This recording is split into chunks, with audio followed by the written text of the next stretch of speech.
is so embarrassing for the United States of America. I'm hosting an event tomorrow here in Washington, D.C. I have about a third of the world's ambassadors showing up. I got about 50 ambassadors showing up, and in the past, we used to be able to stand in front of all these other countries and go, be like America. See, we're a good country. We debate, we have great elections. We can't say any of that anymore until we fix ourselves. And there is going to have to be a reckoning. Yeah. I mean, some of the people that are showing, emojis of crying, that is this it's this bad for the United States of America to now have to show ourselves to the world. So this is now where we're going to have to be looking forward. We're going to have to be very public, and we're going to have to be very transparent. I mean, President Trump is going to have to, he's going to have to really be shrewd and sophisticated and elegant in whatever the decisions are that he takes to be able to hold people accountable and move the country forward. Because if we don't do that, then all we are saying is we're saying we're going to be like any other third or fourth world country out there, and we're just going to move on to what the next election, and that's in 2026, and we're going to do the same thing again. We cannot do that. Our country will not last. So accountability. Now, will they put a former president of the United States in prison? Well, guess what, folks? When people start going, oh, he's got immunity or this or that, we've never been here before. So there is a precedent. When people go, there's a precedent set. Well, guess what? This is an unprecedented moment in U.S. history, and certainly in world history too, because there's never been a country like ours that's gotten this far along and been able to do it, in a fair-minded way, right? These people wanted to take away everything. They wanted to take away, in some cases, our lives, in certainly all cases, our liberty, and certainly any ability to be able to pursue happiness. So that's what is at stake. And I think for all of you, and Nick, you've been great, but there's so many of you that I'm flipping through here that are on this. I won't mention all of you, but we have to keep pounding the table, pounding the information domain table that we have access to, what we can control, what people that are on here can control. I tell people, take control of what you can control. And for guys like me, there's a reason why I'm in Washington, D.C., and there's a reason why all this is happening right now. It's because I know what capabilities and I know what kind of networks that I still have and what type of influence that I have still physically when I interact with some of the key people in our government. So now what we have to do is we have to be really smart. We can't just go accountability, go to jail, go to prison. I want people to start thinking about and having conversations like this, and get some of the the sharp minds that we have to start talking about what are the things that we can do. Because you know what, I used to be really creative as a commander when I would give out not what's called non-judicial punishment in the military, because I hated to bust people. I would never do that, because what I wanted to do is I wanted to make them understand the what they caused, and I wanted them to then go back. And I had a lot of people go back to people and apologize. I mean, number one, I think that there's got to be a huge apology. But what we just saw Barack Obama do yesterday, he tripled down. He didn't double down, he tripled down. And so what is he doing? He's basically continuing the conspiracy. So he's actually hurting himself. And I don't even think he realizes it. Smart people do stupid things all the time. And these people did something really, really dumb. And they did it all on classified systems, meaning that they tried to hide it in the world of classification. And in fact, because nothing that we're seeing when we hear about Tulsi declassifying, none of that stuff is classified. None of the information that we are now seeing that is being exposed to us is classified. It's all information that they were hiding in classified systems. That's a crime all by itself. So so everybody knows that.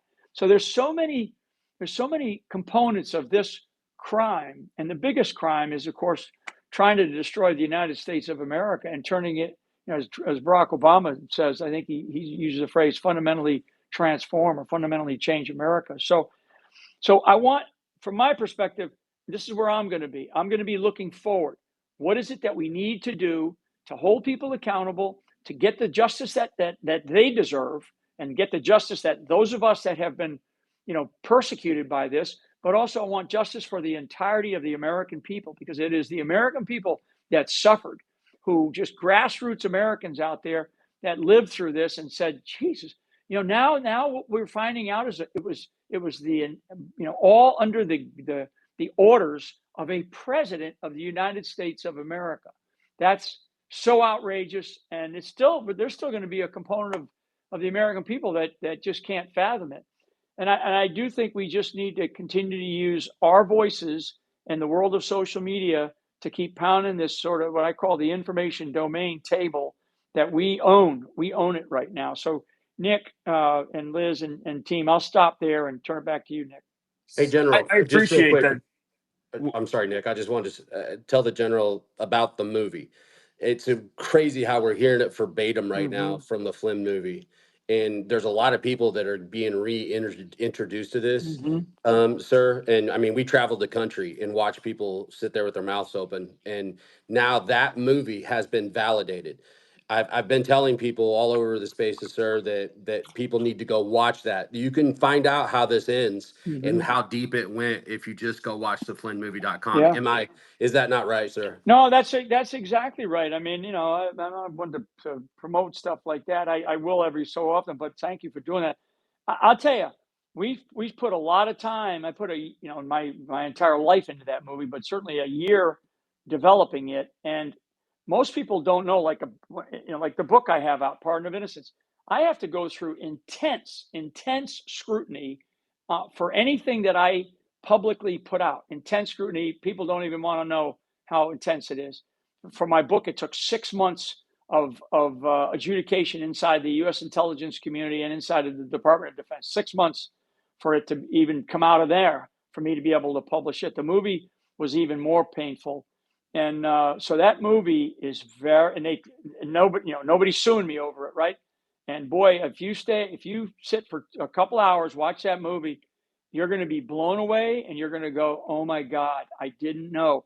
And what Tulsi's exposing, and what and how we weave that story together. Oh my God, it's like you're going to just go, how much worse can it get? And that's why I say we've got to be forward looking and forward leaning here to find justice in all of this.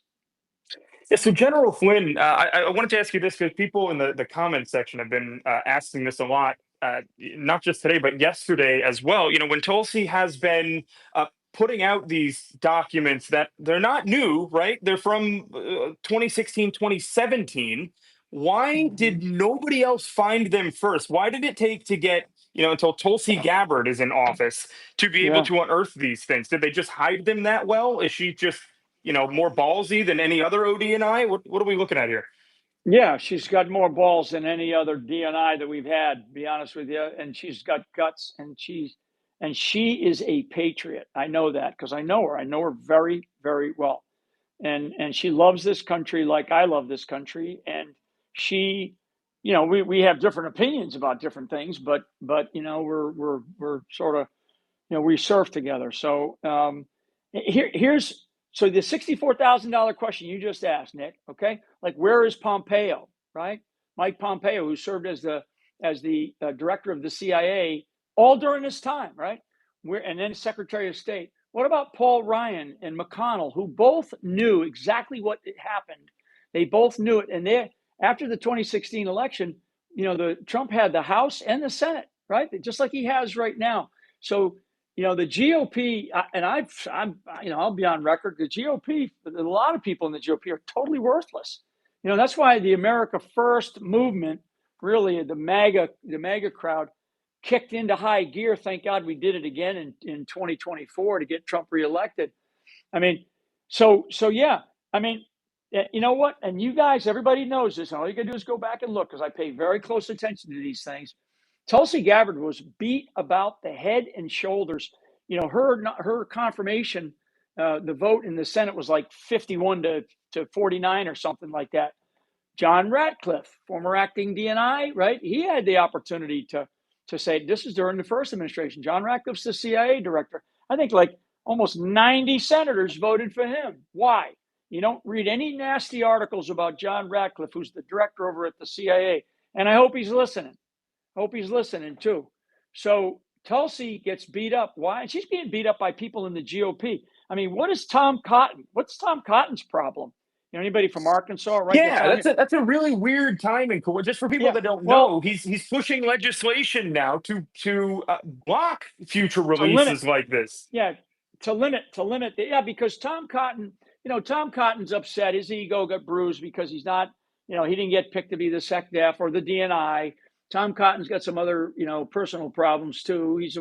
He's another one of these people that got himself in a little bit of a sticky mess, and he's a bit compromised. So, I mean, why is Tom Cotton the anti DNI right now? I mean, Tom Cotton ought to be a great champion. He's a Republican senator from the great state of Arkansas. I mean, Jesus, what the hell is the matter with these people? And he's another one that is out there. But I just mentioned a couple of names. I don't even want to mention the former vice president's name during the Trump 45, who, if you watch my movie, you'll know exactly. And actually, I get into even greater detail about that individual in my book, because that person also had something to do with undermining President Donald J. Trump back in the 2016 and 2017 timeframe. People tend to forget the debate about the 25th Amendment in the March-April timeframe of 2017, when what's his name, Rosenstein was the acting attorney general because Jeff Sessions, shit himself and had to step off the stage, right? So, excuse my Irish, but it's true. But it is true. So why are members of the GOP? And so I think we got to pay attention to these things right now, folks. We got to pay attention. We have to call people out.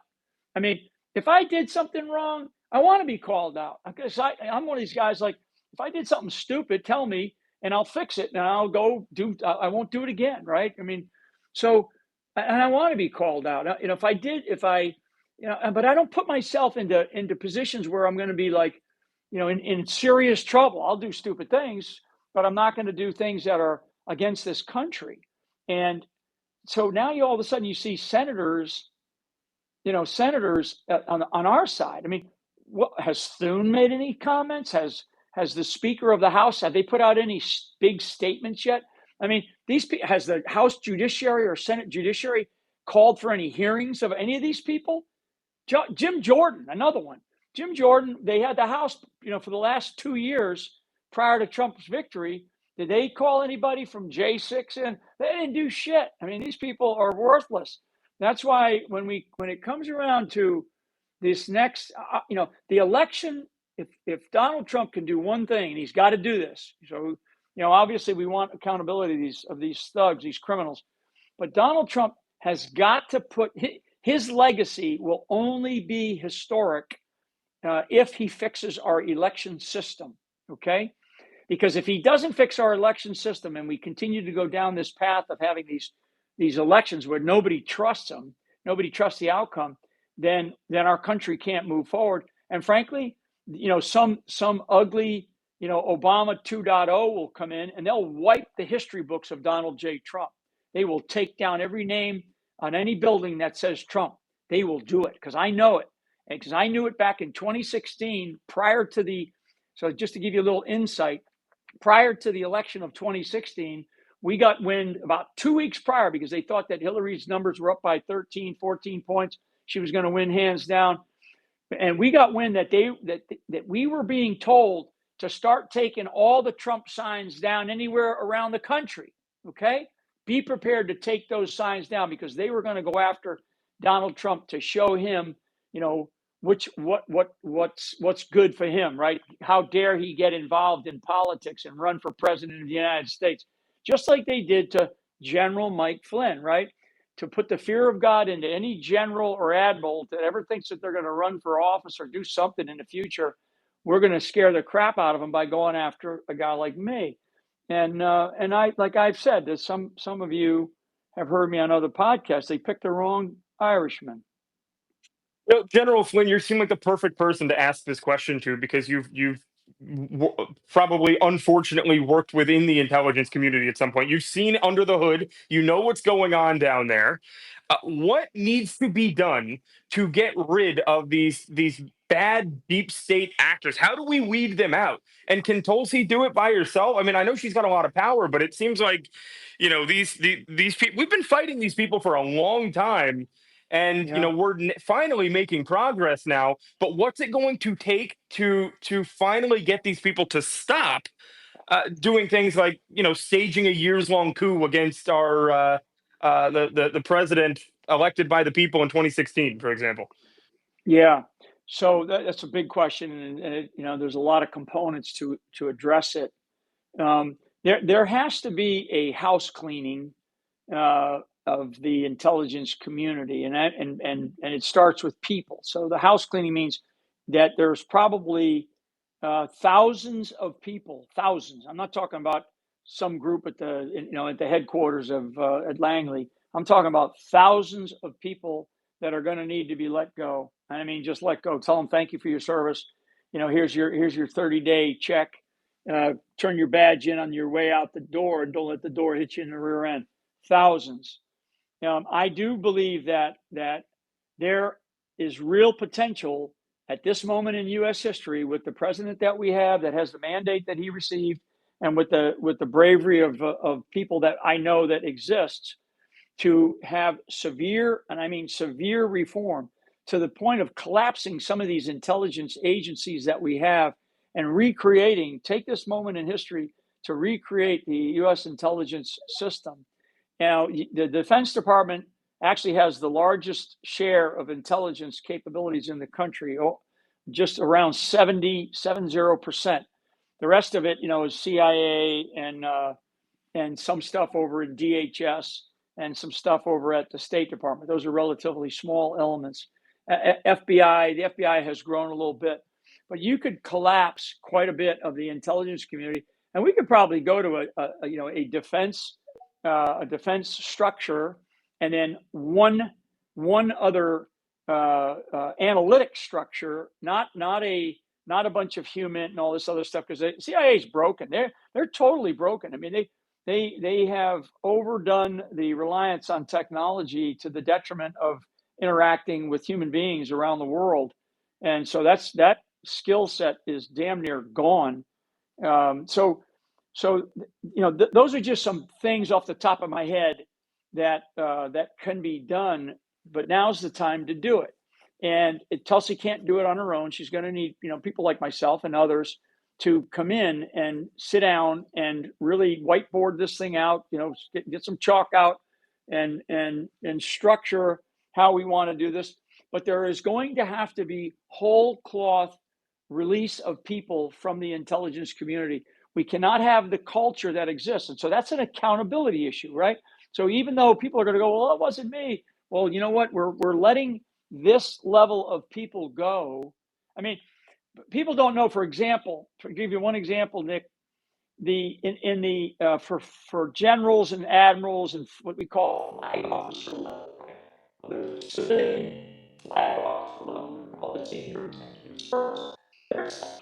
Oh, that's not a good noise. Am I the only one hearing that? No, I got it too. Let's see. Hold on one second. Let me. Yeah, General Flynn, try to. Well, Chad, you're with. I think you're with there. You're there with him. Maybe you No, can. I'm not there. I Oh, stepped out of the office. okay. Yeah, there was a weird issue there. I'll try to get him back here in just a second.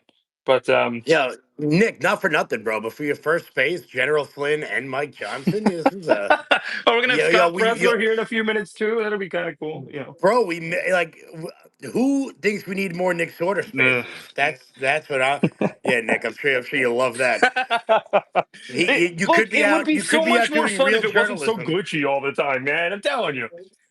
You could be out doing real journalism, real out there in the streets with the people, or you can come back here and get everyone important on our Twitter spaces. I speak for the I speak for Oh the no, 3200. I still think we're got a little bit of an issue with General Flynn. If I'm going to, let's see here. So General Flynn, if you can like totally close out of the app, like force close the app and come back, that would be fantastic. I think that might fix your issue. Either that, or if you've got an external microphone, you might have to take that out because it sounds all robotic. So I don't anyway, think he can hear you. I'll hit him real quick. okay, we'll try to get him back here in a second. But anyway, yeah, let me get TJ Roberts in here real quick. In the meantime, TJ Roberts is a Kentucky